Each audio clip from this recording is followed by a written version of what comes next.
Vikramshila IAS coaching institute 14 बीघा ऋषिकेश। प्राचीन भारत का इतिहास कर रहे थे हम लोग, एंशियंट हिस्ट्री ऑफ इंडिया। आज का जो टॉपिक है वो है पाषाणकालीन चित्रकला। पाषाण समझते हो? पत्थर। पाषाणकालीन चित्रकला तो मानव द्वारा की गई चित्रकारी का सर्वप्राचीन प्रमाण उच्च पुरा पाषाण काल का मिलता है। अब जो चित्र गुफाओं में आपने जो चित्र देखे हैं या जहां जो गुफाओं में चित्र मिलते हैं, सबसे पहले कब के मिले? उच्च पुरा पाषाण काल के मिले। तदंतर मध्य पाषाण काल, नव पाषाण काल, ताम्र पाषाण काल में चित्रकला के और परिष्कृत स्वरूप दिखते हैं जो इन कालों के जनजीवन को प्रतिबिंबित करते हैं। भारत के विभिन्न क्षेत्रों से शिलाश्रयों और शैलों पर अंकित जो चित्र मिले हैं उन्हें शिला चित्रकला कहा गया है। सर्वप्रथम ए कार्लाइल, इनका नाम याद रखना भैया आपने, इसका ए कार्लाइल का। ए कार्लाइल ने 1867-68 में मध्य प्रदेश के सुहागी घाटी में जो शैलाश्रय हैं उसमें बने चित्रों की ओर विद्वानों का ध्यान आकृष्ट किया था। इसके बाद जे कार्कबर्न और कार्लाइल ने मिर्जापुर में प्रागैतिहासिक कालीन चित्रों की खोज की। तो सबसे पहले जो ये चित्र खोजे, सबसे पहले किसने खोजे? ए कार्लाइल ने खोजे। किसने? देख तो पहले से रहे होंगे लोग, लेकिन मैंने कहा अंग्रेज थे वो, उनके दिमाग में ये आया कि यार ये बड़े प्राचीन लग रहे हैं चित्र। फिर उसकी डेटिंग निकाली गई होगी, किसकी? रॉक्स की, और उन चित्रों की देखा गया होगा कितने साल पुराने, तो पता चला प्रागैतिहासिक कालीन चित्र हैं। क्या है? प्रागैतिहासिक कालीन चित्र हैं। शैलीगत विशेषताओं व वर्ण विषयों के आधार पर शिला चित्रकला को प्रागैतिहासिक, ताम्रपाषाणिक और ऐतिहासिक चित्रकला के रूप में वर्गीकृत किया जाता है।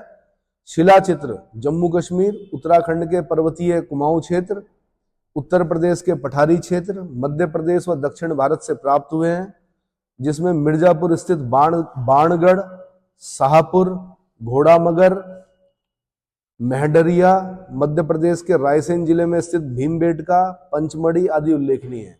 ये बड़ा इंपॉर्टेंट है भाई, भीमबेटका और पंचमढ़ी। पंचमढ़ी हिल स्टेशन भी है मध्य प्रदेश का। भीमबेटका से भी चित्र मिले हैं, रायसेन डिस्ट्रिक्ट में पड़ता है भीमबेटका, यूनेस्को की वर्ल्ड हेरिटेज साइट में है। बड़ा इंपॉर्टेंट, सबसे ज्यादा बार यहीं से क्वेश्चन बना भीमबेटका से, भीमबेटका की गुफाएं। पंचमढ़ी से क्वेश्चन बना यूपीएससी में। पंचमढ़ी कहाँ पड़ता है? तो मध्य प्रदेश में, ठीक है, रायसेन जिले में स्थित। अच्छा, उच्च पुरा पाषाणकालीन चित्रों में पशुओं की आकृति आकार में बड़ी है, कुछ तो 2-3 मीटर तक की है। लोगों को छोटे छोटे समूहों में दर्शाया गया है, जबकि मध्य पाषाणिक चित्रों से यह आभास होता है कि इस समय पुरा पाषाण युग की अपेक्षा सामाजिक संगठन अधिक सुदृढ़ हो गए थे। मध्य पाषाणिक चित्रों में लोगों को शिकार करते हुए, खाद्य सामग्री एकत्रित करते हुए, मछली पकड़ते हुए, कुछ पशुओं को पालतू रूप में प्रदर्शित किया गया है। इसके अलावा बच्चों के जन्म व पालन पोषण आदि को चित्रित किया गया है। भाई आपको उत्तराखंड में भी तो मिला है, लखू उडियार हो गया, गोरखिया उडियार हो गया, किमनी शैलाश्रय हो गया, ये पढ़े हैं ना आपने उत्तराखंड में, है ना? तो ऐसे ये जो बड़े साइट्स हैं वो ये हैं। पाषाणकालीन चित्रकारी में लाल, हरा, काला, सफेद रंग का प्रयोग किया गया है। कौन कौन सा? कभी यूपी वाले तो यही पूछ लेते हैं, कौन कौन से रंग प्रयोग हुए हैं? लाल, हरा, काला और सफेद। ये रंग खनिजों से तैयार किए जाते थे। किससे? रंगों को टिकाऊ या पक्का बनाने के लिए उसमें पशुओं की चर्बी मिलाई जाती थी, पशुओं की चर्बी। पाषाणकालीन चित्रकला के संदर्भ में सबसे इंपॉर्टेंट ये कि इस काल के चित्र शैलाश्रयों की दीवारों व छतों पर अंकित किए गए हैं। सर्वाधिक चित्र भीमबेटका के शैलाश्रय से मिले हैं। इनमें 500 शैलाश्रयों में चित्र पाए गए हैं। कितने? 500 शैलाश्रयों में चित्र पाए जाते हैं। भीमबेटका में लगभग 800 शैलाश्रय मिलते हैं। इनमें से 500 शैलाश्रयों में चित्र पाए जाते हैं। ये विभिन्न कालों से संबंधित चित्र हैं, परंतु सर्वाधिक संख्या में मध्य पाषाण काल के चित्र हैं। सर्वाधिक चित्र कब के हैं? मध्य पाषाण। सबसे पहला जो चित्र मिला वो उच्च पुरा पाषाण काल का मिला, लेकिन सबसे ज्यादा चित्र जो मिले वो मध्य पाषाण काल के मिले। शैलाश्रयों के चित्रांकन में कई स्तर मिले हैं। पुराने चित्रों के ऊपर नए चित्र बना दिए जाते थे। चित्रों के निर्माण में कोणीय रेखा का प्रयोग किया गया है। पशु चित्र बनाते समय उसे मधुमक्खी के छत्ते जैसी आकृति से भरा गया है। पशु चित्र बनाते समय उसे मधुमक्खी के छत्ते जैसी आकृति से भरा गया है। मिर्जापुर स्थित घोड़ा मगर में गैंडे के आखेट का दृश्य का चित्रांकन मिलता है। महडरिया में ऊंट के आखेट का दृश्यांकन मिलता है। यानी एक जगह पे गेंडा मार रहे हैं, घोड़ा मगर वाले जो चित्र हैं मिर्जापुर में, और महडरिया में ऊंट का आखेट कर रहे हैं। इसका मतलब ऊंट भी खाते थे लोग पहले, है ना। पंचमढ़ी से प्राप्त शहद एकत्रण व संगीत का आनंद लेते प्रेमी युगल का चित्रण उल्लेखनीय है। संगीत का आनंद लेते हुए प्रेमी युगल का चित्रण उल्लेखनीय है। ताम्र पाषाणिक चित्रों में पालतू पशुओं का चित्रण भी की प्रधानता दिखती है। लोगों को बैल की सवारी करते हुए, कुकुदमान बैल के सिंगों में फीता बांधते हुए ऐसे चित्र दिखाए गए। कुकुदमान, मान बैल के सिंगों में फीता बांधते हुए चित्र बनाए गए। इतना समझ में आ गया। बाकी उत्तराखंड के हिसाब से अलग पढ़ना है आपने। मैंने बता दिया लाखू उडियार, गोरखिया उडार, किमनी शैलाश्रय और वेथाप के चित्र, है ना। अच्छा जी, अब है लौहयुगीन और महापाषाणिक संस्कृतियां। लौहयुगीन एवं सॉरी महापाषाणिक संस्कृतियां, the iron and megalithic culture. लौहयुगीन संस्कृतियां यानी द आयरन पीरियड कल्चर्स। ताम्र एवं कांस्य युग के उपरांत मानव ने लौह धातु का ज्ञान प्राप्त किया और इसका उपयोग हथियारों एवं कृषि उपकरणों के निर्माण में किया। सामान्यतः भारत में लौह युग का प्रारंभ उत्तर वैदिक काल यानी 1000 ईसा पूर्व से माना जाता है। इसके परिणाम स्वरूप मानव जीवन में युगांतरकारी परिवर्तन आया। भारत के उत्तरी, पूर्वी, मध्य और दक्षिणी भागों में उत्खनन के फलस्वरूप लगभग 725 पुरातन स्थलों से लौह उपकरणों के प्रयोग के साक्ष्य प्राप्त हुए हैं।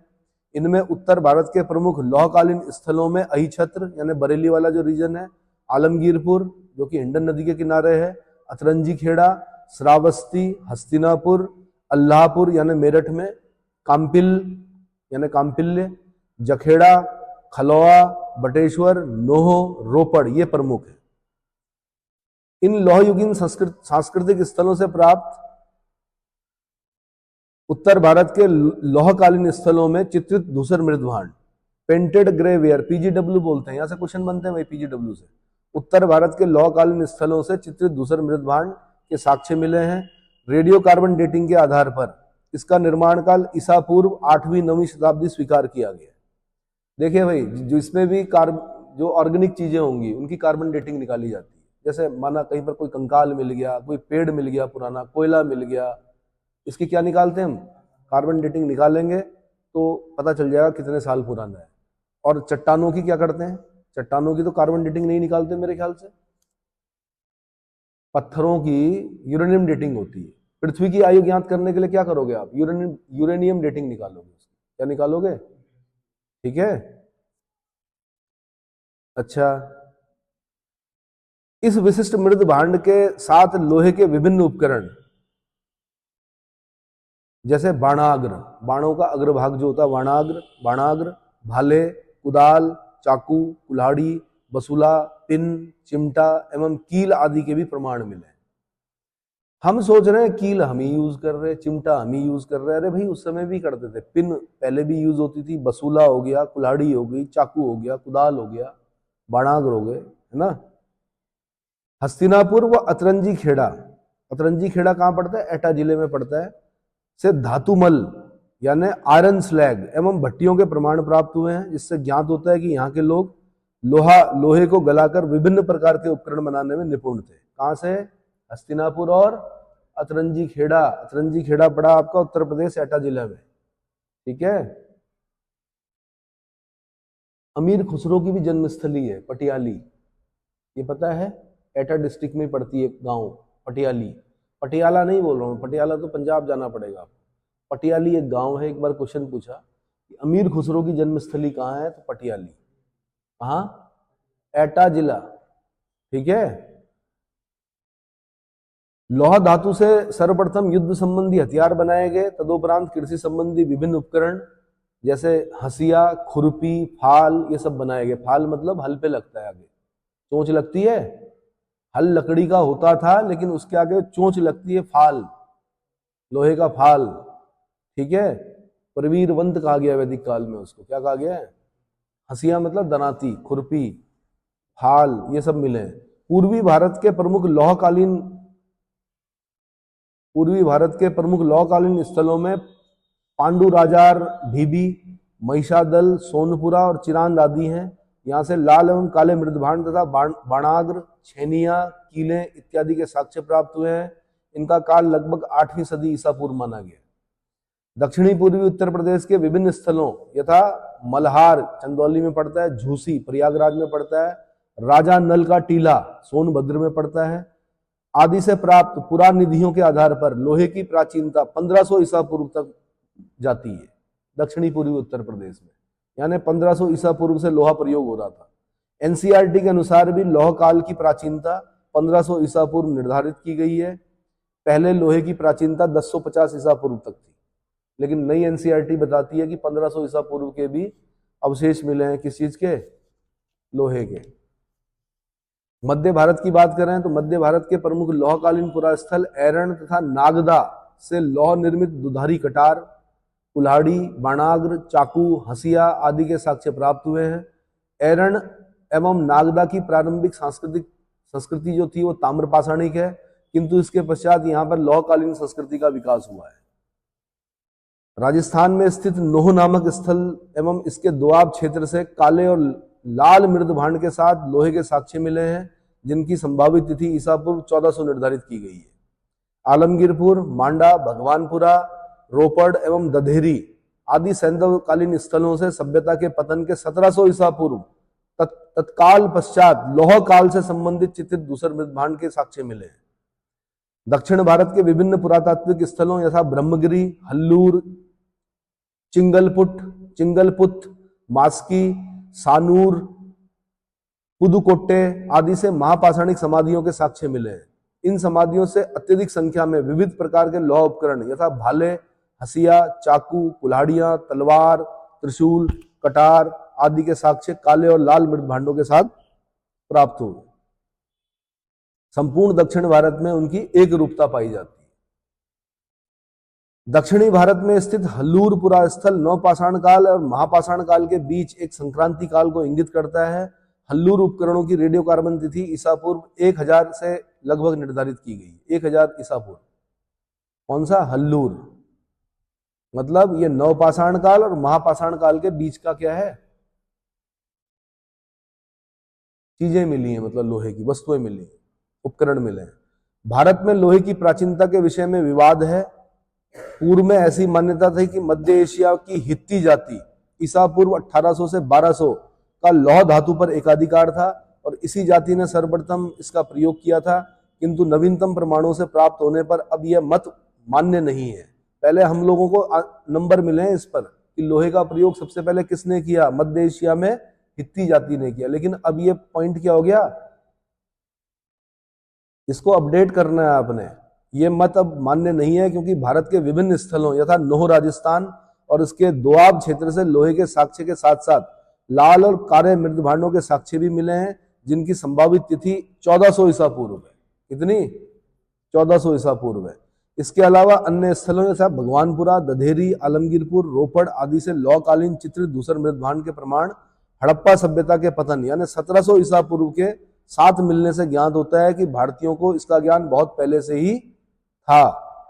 अतः हित्ती जाति का लौह धातु पर एकाधिकार की बात मिथ्या साबित होती है। क्या होती है? अब नहीं बोलना है आपने आंसर हित्ती जाति, अब आपने बोलना भारत में भी प्रमाण मिले हैं भाई। कहां पर? राजस्थान में नोह, दोआब क्षेत्र है ना, भगवानपुरा, दधेरी, आलमगीरपुर, रोपड़।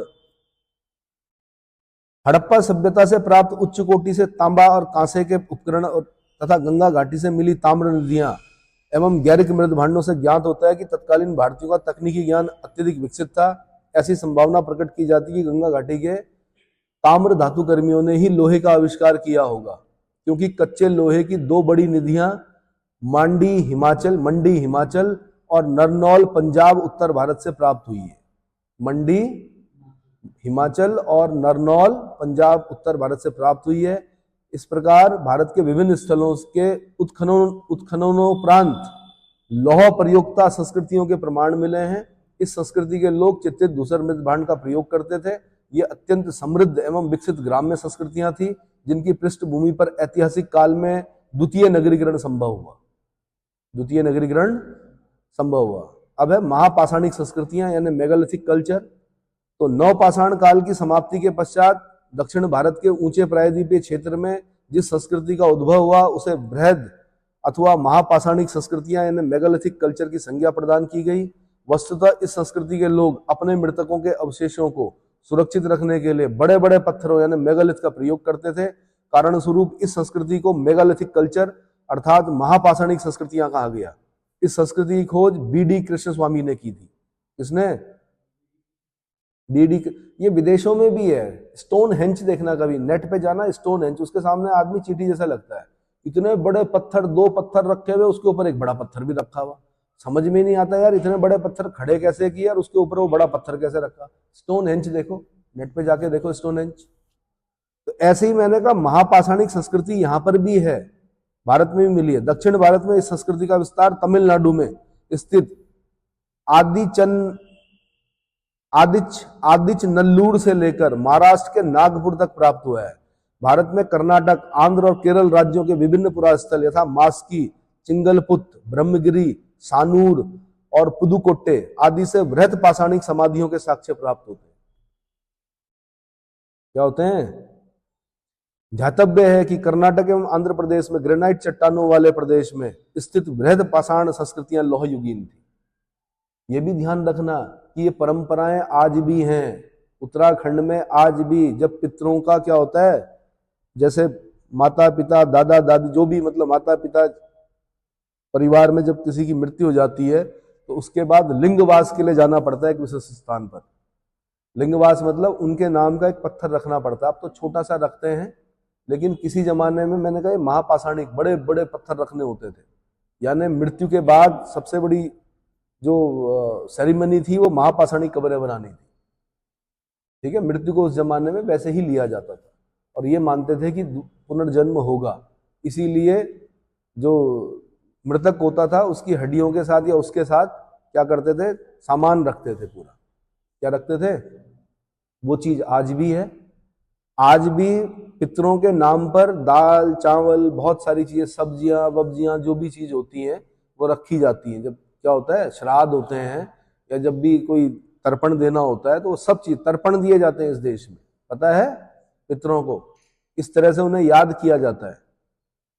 ठीक है, तो फिर वो अब जो नई प्रथा है वो पहले मृतक के साथ रखते थे। भाई मृतक के साथ रख के कौन, वो किसी का काम नहीं आता है।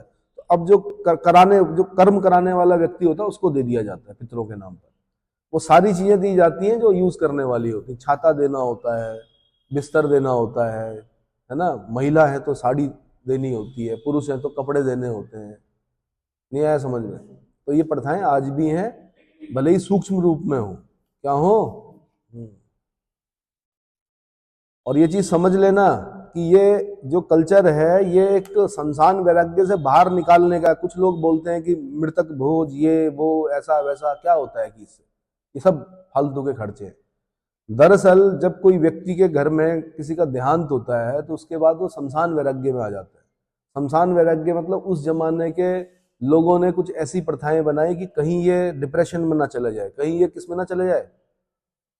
तो देखिए कि मतलब मृतक के जो उत्तराधिकारी होगा उसको इतने काम करने पड़ते हैं, इतना काम फंसा देते हैं उसको कि वो भूल जाता है कि किसी की मृत्यु भी हुई। क्यों? क्योंकि अब जी 10वें दिन ये करना है, रोज उसने तर्पण देना है, रोज उसने कुछ ना कुछ करना है। नहीं आया समझ में? ये जो पूजा पाठ है ना, ये उसको शमशान वैराग्य से बाहर निकालने का एक क्या है, साइकोलॉजिकल जिसे बोलते हैं, एक तरह का ट्रीटमेंट है। इसको साइकोलॉजिस्ट भी मानते हैं, साइकेट्रिस्ट भी मानते हैं कि अगर ये चीजें ना की जाएं तो आदमी बैठे बैठे क्या शमशान वैराग्य में चला जाए। ये हुआ क्या, कहाँ गए लोग? नहीं आया समझ में? तो क्या करते हैं, अब उसे टेंशन रहती है कि गांव वालों को भोज देना है। ठीक है, भोज भी ऐसा वैसा नहीं, भाई किसी की मृत्यु हुई है लेकिन पूरी भी होगी तो उसमें कद्दू भी होगा, तो ये भी होगा, हलवाई भी करना है, लकड़ियां भी इकट्ठी करनी है, लोगों को बुलाना भी, पत्तल भी, ये वो इधर उधर, फिर ध्यान होती है, उनको देना है, लेना है। तो वो उस चीज में फंस जाता है। भले ही खर्चीला है लेकिन क्या है, बाद में पागल होने से अच्छा है कि पहले ही क्या हो जाओ, थोड़ा खर्चा कर दो। मैं जस्टिफाई नहीं कर रहा हूं इन चीजों को, मैं बता रहा हूं कि इसके क्या वो होते हैं, ठीक है। फिर छुड़वाया जाता है, नमक छुड़वाया जाता है। संदेश कौन भेजता है? सोडियम भेजता है, बोलते भाई नमक छोड़ो, भाई माँ के लिए दूध छोड़ो, पिताजी के लिए दही छोड़ो, दूध और दूध से बनी वस्तुएं छोड़ोगी। तो इस प्रकार से उसका शरीर को, उसको क्या करने का, जितने भी व्यसन होते हैं वो छोड़ने के लिए कहा जाता है। तो प्योरिटी के लिए होता है। चल जाने वाले तो चले गए, लेकिन अगर कोई व्यक्ति उन नियमों पर चला तो पूरा बॉडी का जो प्योरिफिकेशन, मतलब जिसे बोलते हैं डिटॉक्सिफाई हो जाती बॉडी। एक टाइम भोजन करना है। अब अगर कोई बीमार है तो भाई उसको तो नहीं बोल सकते कि एक टाइम भोजन, लेकिन अगर कोई स्वस्थ है तो उसको बड़े कठोर नियम होते थे। नीचे बिस्तर पर सोना है, ब्रह्मचर्य का पालन करना है, संसान वैराग्य से बाहर निकालने का तरीका है। क्या है? ठीक है। और जितनी भी भूल चूक होती हैं जीवन काल में, थोड़े सोचते हैं बच्चे माता पिता से या जो भी आपस में, थोड़े सोचते हैं कि हम क्या कर रहे हैं, कितना दुख दे रहे हैं। जब वो चले जाते हैं उसके बाद समझ में आती है बातें कि हमने गलत किया है। तो उसका पश्चाताप, उसका जो रिपेंटेंस है, उसको इस प्रकार से करने की क्या की गई है, विधियां बताई गई हैं इसमें, शास्त्रों में। ठीक है। बाकी पाश्चात्य लोग कुछ भी बोलते रहे, ठीक। तो पाश्चात्य जो लोग हैं उनको देखना कि उनका जो अपर स्टोरी होता है थोड़ा प्रॉब्लम होता है उसमें। क्या होता है? सबसे बड़ी चीज होती है कि हाँ अब मैंने ये कर दिया। क्या कर दिया? तर्पण दे दिया, पितरों को याद कर दिया। ठीक है। कई लोग लिखाते हैं अपनी गाड़ी में, लिखाते हैं पितरों का आशीर्वाद, उन्हीं का तो आशीर्वाद है, उन्हीं की वजह से तो हम लोग। भाई दादाजी थे तभी तो पिताजी है, नाना जी थे तभी माताजी, माताजी पिताजी से तभी हम। समझ में आ रहा है? उन्हीं का आशीर्वाद होता है। चलिए जी, इस संस्कृति के बताया जाता है कि देवताओं से ऊपर स्थान होता है किसका? भारतीय संस्कृति में देवताओं से ऊपर स्थान दिया गया पितरों का। जब पितृपक्ष तब चलता है उस समय देवताओं की पूजा रोक दी जाती है, उस समय सिर्फ पितरों की पूजा की जाती है। और कितना बढ़िया सिस्टम है, मतलब सबसे भद्दे जीव को भी उस दिन खाना खिलाया जाता है, कौवे को, जिससे परेशान रहते हैं लोग, काऊ काऊ करता है, उसको भी क्या करते हैं। मतलब भारतीय संस्कृति में किसी को नहीं छोड़ा, सबकी सेवा करनी है, गौ सेवा करनी है, कुत्ते की भी सेवा करनी है, कौवे की भी सेवा करनी है, चींटियों की भी सेवा करनी है, और कौन कौन है, सांपों की भी सेवा करनी है, जहरीले जो है। तो इससे महान संस्कृति कहां मिलेगी भाई आपको, है ना। चाइना में होंगे तो सांप जहां दिखा मारना है, उसे काटना है, खा जाना है। हाजी, यहाँ हाथ जोड़ते हैं हम लोग। हाथी है, हाथी को हाथ जोड़ते हैं। हाथी के पैरों की जो मिट्टी होती है उसको हम घर ले जाते हैं, ये हाथी के पैर की मिट्टी है। अच्छा मन गणेश भगवान, ठीक है। बंदरों को अच्छा मानते हैं हम, हनुमान जी मानते हैं कि हनुमान जी की सेना के वो है। वान मतलब कितना, बिल्ली को मारना मना किया गया है संस्कृति में। अगर मार दी तो सोने की बिल्ली बनानी पड़ेगी, क्योंकि जानते थे पुराने लोग अगर बिल्ली नहीं होगी तो चूहे हो जाएंगे ज्यादा, चूहे होंगे तो प्लेग फैलेगा। इसलिए उन्होंने कहा बिल्ली नहीं मारनी है, भले ही दूध रोज आपकी दूध क्या कर रही है, वो चोर रही है, लेकिन अगर सारी बिल्लियां मार दोगे आप तो चूहे हो जाएंगे। चूहे हो जाएंगे तो उन पर पिस्सू होंगे, पिस्सू होंगे तो उनकी वजह से क्या होगा, प्लेग फैलेगा। प्लेग फैलेगा तो क्या होगा भाई, आपके गांव में 20 बिल्लियां थी, आपने 20 की 20 मार दी, वहां चूहे हो गए, प्लेग फैल गया, पूरा गांव खत्म। इसलिए कानून बनाया उन्होंने, क्या, बिल्ली मारोगे तो उतनी बड़ी सोने की बिल्ली बनानी पड़ेगी। समझ में आया? बाकी जब दूध चुराती है तो मन तो करता ही है कि भाई क्या, और बिल्ली बड़ी कोमल जानवर है, उस पर तो वो तो डंडा भी नहीं सह सकती। मारना नहीं है बिल्ली, किसी भी जीव को हत्या नहीं करनी आपने, ठीक है। इस संस्कृति के पोषक अपने आवास एवं अपने मृतकों की समाधियां बनाने के लिए अधिकांशतः पहाड़ियों की ढलान का प्रयोग करते थे। दक्षिण भारत में यह संस्कृति हमें नवपाषाण काल से सीधे ऐतिहासिक युग में प्रवेश कराती है। दक्षिण भारत के महापाषाणिक सांस्कृतिक स्थलों के विभिन्न आकार प्रकार की समाधियों के साक्ष्य मिले हैं, जैसे डालमेन ताबूत का अर्थ है पत्थर की मेज। इस प्रकार की महापाषाणिक समाधि जमीन के ऊपर बनी होती थी।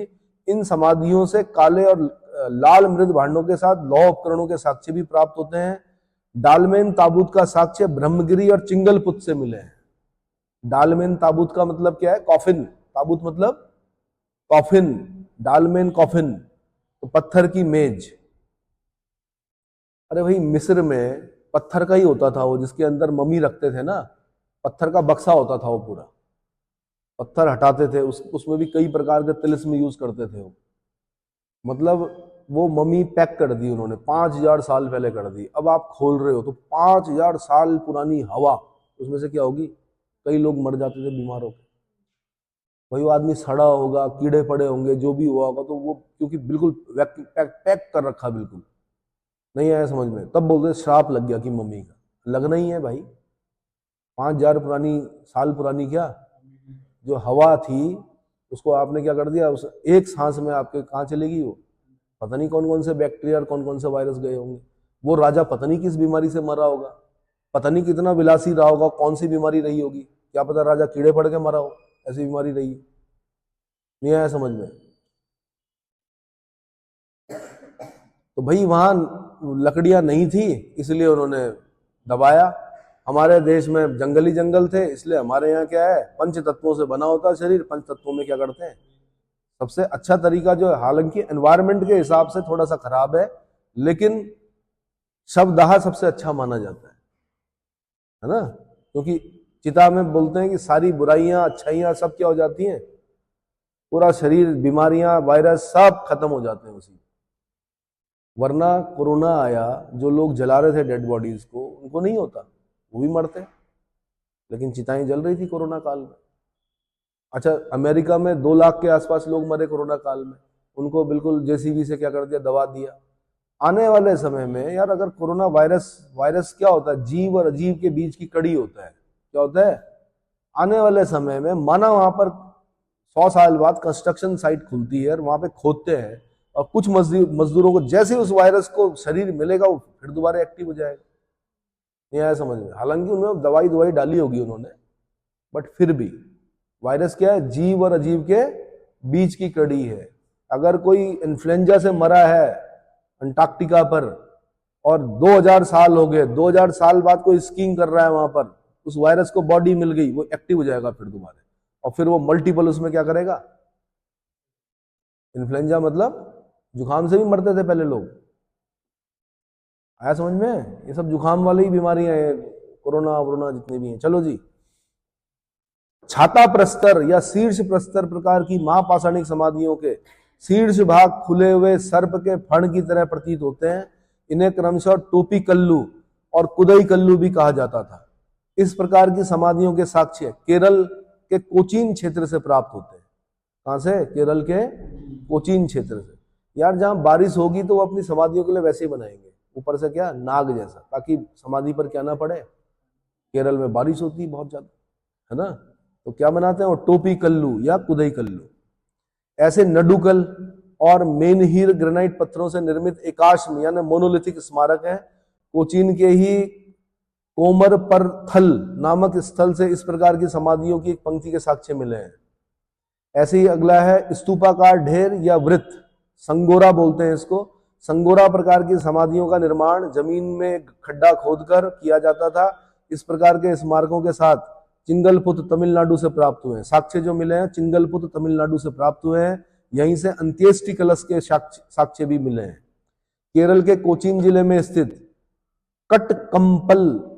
कटकम्पल और त्रिपुर से पोर्कलम से गुफा समाधियों के साक्ष्य मिले हैं। यहां से लौह उपकरण एवं मृद भांड के भी प्रमाण मिले हैं। महाराष्ट्र के विदर्भ क्षेत्र में स्थित विभिन्न स्थलों यथा जूनापानी, माहुरझारी, पैनार, ताकल घाट और कौंडिन्यपुर आदि से संगोरा एवं शिष्ट प्रकार की समाधियों के साथ लाल और काले मृद भांड तथा लोहे के उपकरणों के साक्ष्य प्राप्त हुए हैं। माहुरझारी एवं नायकुंड स्थलों से प्रत्येक महापाषाणिक समाधि से तांबे के आभूषण सहित घोड़े के साक्ष्य प्राप्त हुए हैं।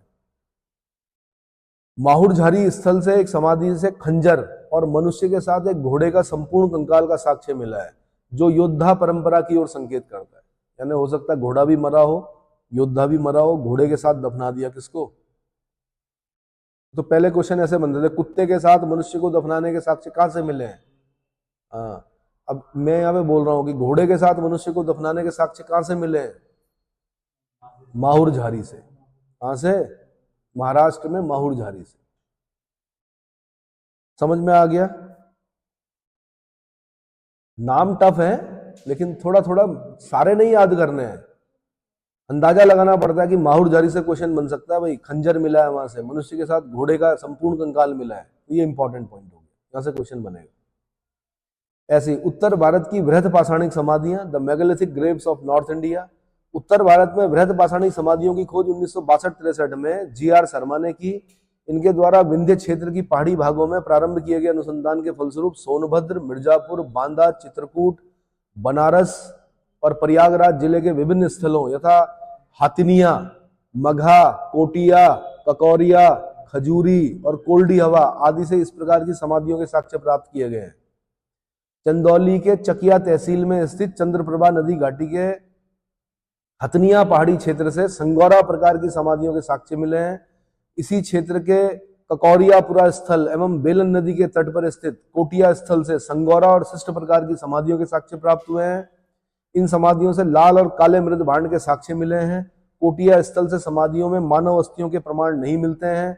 दक्षिण भारत के विपरीत उत्तर भारत के अधिकांश बृहद पाषाणिक स्थल लौह युग के पूर्व अर्थात ताम्र पाषाण युग से संबंधित हैं, किंतु एकमात्र कोटिया स्थल से लौह धातु के विभिन्न उपकरणों के साक्ष्य मिले हैं। अब ये इंपॉर्टेंट हो गया कोटिया, क्योंकि एकमात्र स्थल कोटिया जो है वहां से लौह उपकरण के भी साक्ष्य मिले हैं।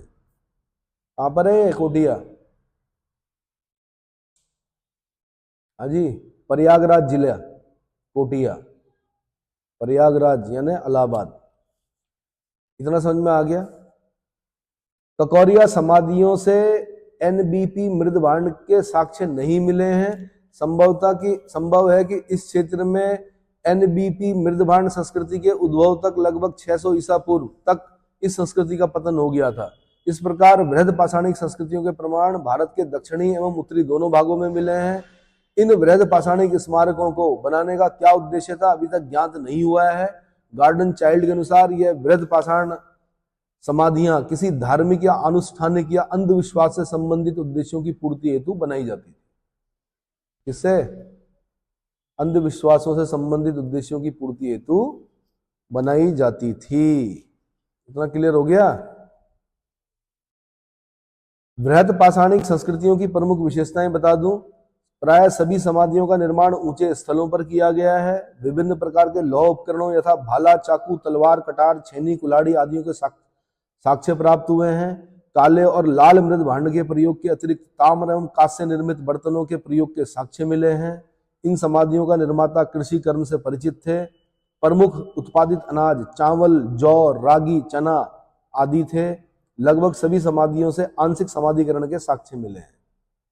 ठीक है भाई, कुछ चीजें मैं इंपॉर्टेंट चीजें बता रहा हूं। ऋग्वेद में कवच एवं सिरस्त्राण यानी हेलमेट का उल्लेख मिलता है जो लोहे के बने थे।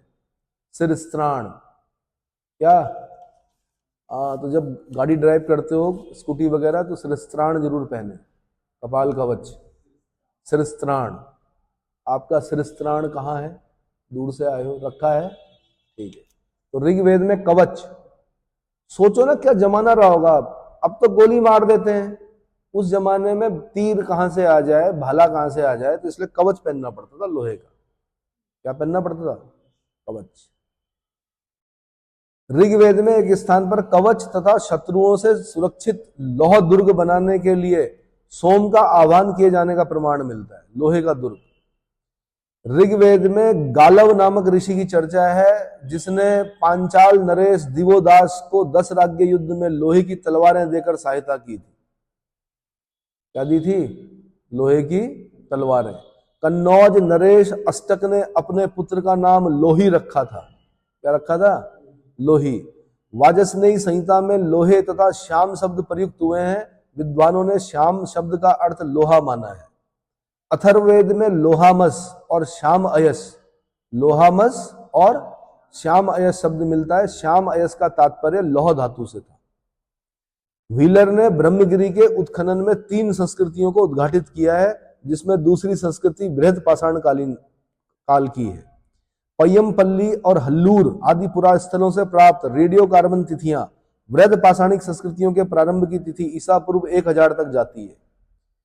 आदिच नल्लूर नामक वृहद पाषाणिक सांस्कृतिक स्थल से प्राप्त साक्ष्यों से दक्षिण के अत्यंत प्रिय देवता मुरुगन की उपासना का साक्ष्य मिलता है, जिनको हम कुमार कार्तिकेय बोलते हैं, भगवान शिव के बड़े पुत्र, देवताओं के सेनापति। वृतासुर, क्या कौन सा सुर था वो जिसको मारा था उन्होंने? अरे क्यों हुआ था कुमार कार्तिकेय का जन्म? कालिदास ने लिखा है अपने कुमार संभव में।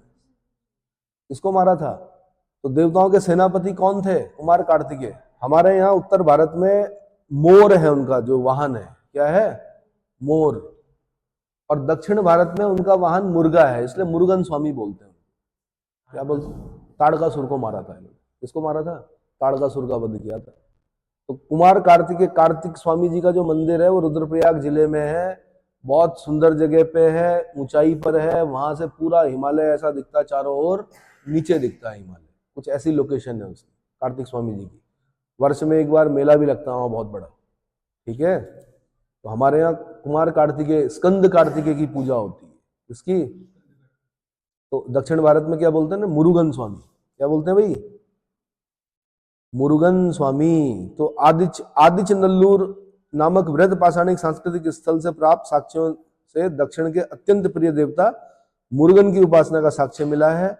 अलगैर नामक महापाषाण कालीन स्थल आवासीय एवं समाधान का मुख्य केंद्र था।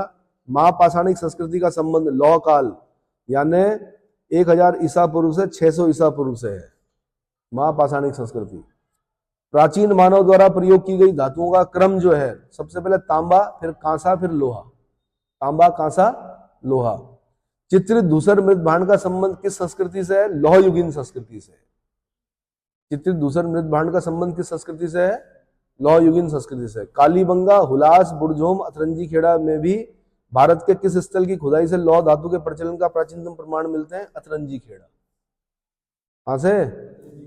उत्तर के कौन कौन से लौहकालीन स्थल से धातुमल यानी आयरन स्लैग एवं भट्टियों के प्रमाण मिले? अतरंजी खेड़ा और हस्तिनापुर।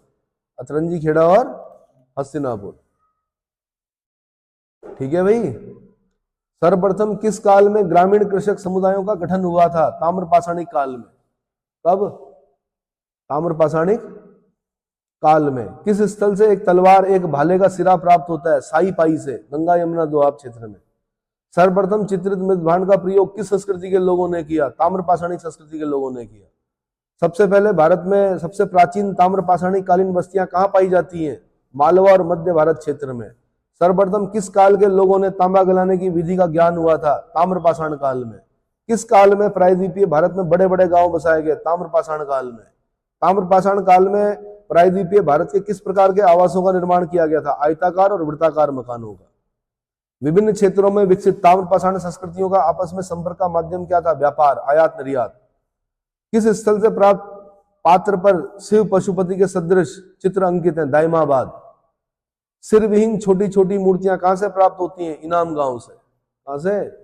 इनाम गांव से। दक्षिण भारत के मृतक को किस तरह रखकर दफनाते थे? पूर्व पश्चिम दिशा में। आंशिक समाधान के साक्ष्य कहां से प्राप्त होते हैं? पूर्वी भारत में।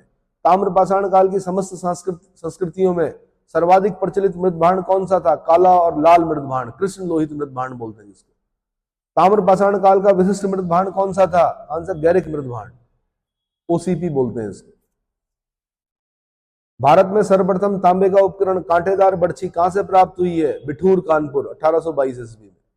सबसे बड़ी ताम्र नदी कहां से प्राप्त हुई है? गुंगेरिया, मध्य प्रदेश से। ताम्र नदियों का संबंध किस मृत भांड से है? गैरिक मृत भांड, ओसीपी। अधिकांश गैरिक मृत भांड स्थल कहां से प्राप्त होते हैं? दोआब के ऊपरी हिस्से से। गैरिक मृत भांडों का सबसे मोटा जमाव प्राप्त होता है जोधपुर से। गैरिक मृत भांड संस्कृति किस सभ्यता के समकालीन थी? हड़प्पा सभ्यता के। किस सभ्यता के? तो भैया इतना ही फास्ट पढ़ना है और साथ में दिमाग को भी फास्ट करना है। ये नहीं कि 10 पॉइंट पढ़े एक दिन में और खुश हो गए कि हम इतिहासकार बन गए। समझ में आया? पूरा पूरा रीड करना है, दिमाग में बिठाना है, जहां रुक रुक कर पढ़ना है कि यहां से क्वेश्चन बनेगा भाई, है ना। पटसन एवं रेशम का प्राचीनतम साक्ष्य कहां से प्राप्त होता है? नेवासा से। नैदानिक मृत भांड कहां से प्राप्त होते हैं? नेवासा से। चरवाह संस्कृति के साक्ष्य कहां से प्राप्त होते हैं? दक्षिण भारत से। जौरवे संस्कृति के स्थलों में अधिवास विन्यास का सबसे अच्छा साक्ष्य कहां से प्राप्त होता है? इनाम गांव से। जौरवे संस्कृति का सबसे बड़ा स्थल कौन सा था? दाइमाबाद।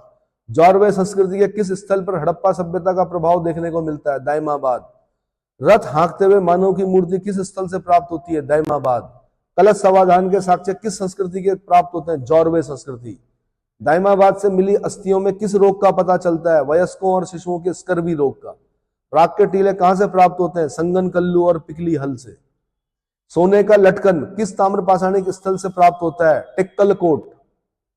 महिषादल और पांडु राजार ढीबी स्थल किस राज्य में है? आंसर पश्चिम बंगाल में। दक्षिण भारत में स्वर्ण धातु का उपयोग किस काल से प्रारंभ होता है? ताम्र पाषाणिक काल से। गेरुवर्णी यानी गैरिक मृद भांड कहां से प्राप्त होते हैं? हस्तिनापुर और अतरंजी खेड़ा, ऊपरी गंगा घाटी और गंगा यमुना दोआब क्षेत्र से। गंगा घाटी की नरहन संस्कृति किससे संबंधित है? ताम्र पाषाणिक से। महाराष्ट्र के जौरवे संस्कृति का कौन सा स्थल किलाबंद था? इनाम गांव। गोलाकार गड्ढों वाले मकान और विशाल चूल्हे के साक्ष्य कहां से प्राप्त होते हैं? इनाम गांव। समझ में आ रहा है?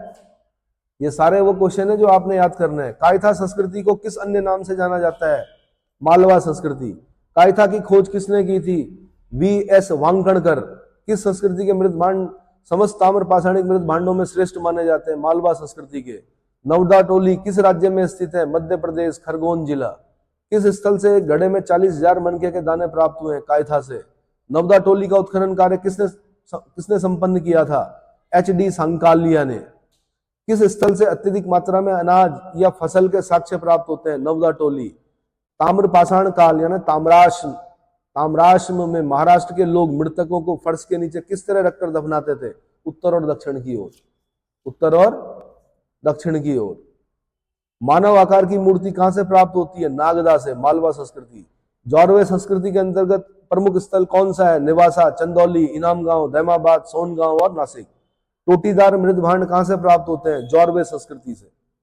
अभी भी मिलते हैं वो घड़े जिनमें टोटी लगी होती है, मिलते हैं तुम्हारी तरफ। हाँ, बड़ी दुकान है, खरीदते हो?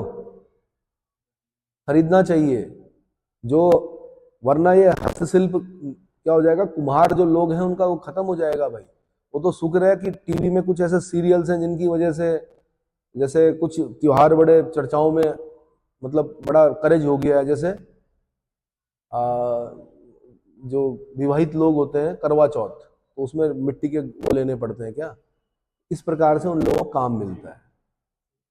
खाली मशीनों की चीजें मत लीजिए, है ना। दिवाली में लोग दीपक जलाना भूल गए, जबकि जलाए थे, वेरी गुड। दीपक जलाने हैं, वो हमारी संस्कृति है। कैंडल जलाना हमारी संस्कृति नहीं है, ठीक है। दीपक जलाने, उससे क्या होता है कि काम मिलता है किन लोगों को? उन लोगों को जो मिट्टी का काम करते हैं, ठीक है। चलो जी, और मिट्टी के बर्तनों पर खाना पकाकर देखिए, जो टेस्ट मिट्टी के बर्तन पर मूंग की दाल का मिलता है वो किसी बर्तन में नहीं मिलता। तो कभी बनाइए, हांडी लाइए, उसमें बनाइए, मूंग की दाल बनाइए, पौष्टिक। कैसी? हाँ, ज्यादा कंज्यूम करेगी आपकी गैस, लेकिन पौष्टिकता की दृष्टि से बेस्ट मानी जाती है। मिट्टी पे बना है, किस पर? मिट्टी से जुड़ो भाई, मिट्टी में खेलो, लेकिन गंदी मिट्टी में नहीं। ऐसा नहीं कि आप कहीं कचरे में जाके खेल रहे हो। मिट्टी में खेलो, मिट्टी में थोड़ा क्या करो, बैठो, है ना। गंगा जी है आपके पास, रेत में चलो, क्या करो, रेत में चलो, फिर देखो। मानव आकार की मूर्तियां कहां से प्राप्त होती है? नागदा, मालवा संस्कृति। जौरवे संस्कृति के अंतर्गत प्रमुख स्थल कौन से हैं? नेवासा, चंदौली, इनामगांव, दैमाबाद, सोनगांव और नासिक। टोटीदार मृद भांड कहां से प्राप्त होता है? जौरवे संस्कृति से। ताम्र पाषाण काल में पक्की ईंटों से निर्मित मकान के साक्ष्य कहां से प्राप्त होते हैं? गिलुंद, पकाई हुई मिट्टी के मकान मिले हैं वहां से। किस ताम्र पाषाणकालीन स्थल से ताम्रवती, तांबा वाली जगह की संज्ञा दी जाती है? आहड़, उदयपुर में पड़ता है ताम्रवती। आहड़ का नाम क्या है? एक ताम्रवती। ये आईएएस का क्वेश्चन है। टेराकोटा के बैल के साक्ष्य कहां से मिले? आहड़ संस्कृति से। प्रस्तर फलकों के उद्योग के साक्ष्य कहां से प्राप्त होते हैं? गिलुंद से। कौन सा ताम्र पाषाणिक स्थल हड़प्पा का तांबा का निर्यात करता था? गणेश्वर। कौन सा? गणेश्वर। मानव द्वारा सर्वप्रथम प्रयोग की जाने वाली धातु थी तांबा। कैल्कोलिथिक या चाल्कोलिथिक किसे कहा जाता है? ताम्र पाषाणिक काल को, कैल्कोलिथिक युग। आहड़ या बनास संस्कृति के प्रमुख स्थल कौन से हैं? आहड़, गिलुंद और बालाथल। ताम्र पाषाणी काल में तंदूर चूल्हे के साक्ष्य कहां से प्राप्त होते हैं? आहड़ एवं गिलुंद से। आहड़ संस्कृति से किस प्रकार के मृद भांड प्राप्त होते हैं? काले और लाल मृद भांड। काले और लाल मृद भांड। इस प्रकार से आपने क्वेश्चन आंसर करने हैं। चैप्टर मैंने पढ़ा दिया। इसके बाद जो अगला चैप्टर होगा उसका नाम है, बताइए भाई, सिंधु घाटी हड़प्पा सभ्यता। सिंधु घाटी की सभ्यता, हड़प्पा सभ्यता। ठीक है, अगले लेक्चर में पढ़ाऊंगा।